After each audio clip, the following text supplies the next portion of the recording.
Alright, so in this problem, we are going to find the equivalent capacitance of the circuit. So we have a 4 microfarad, 2 microfarad, a 10 microfarad, and a 5 microfarad.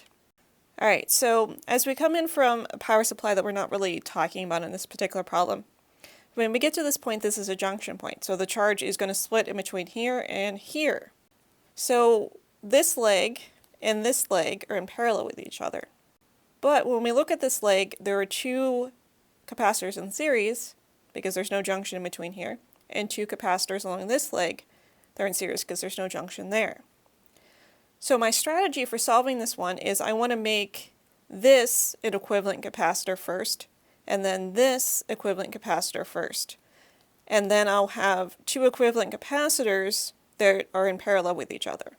So this is what I've done here, where I've taken what I've labeled capacitor 1 and 2, and since they're in series, I use my inverse relationship. The 1 over the equivalent capacitance equals 1 over capacitance 1 plus 1 over capacitance 2.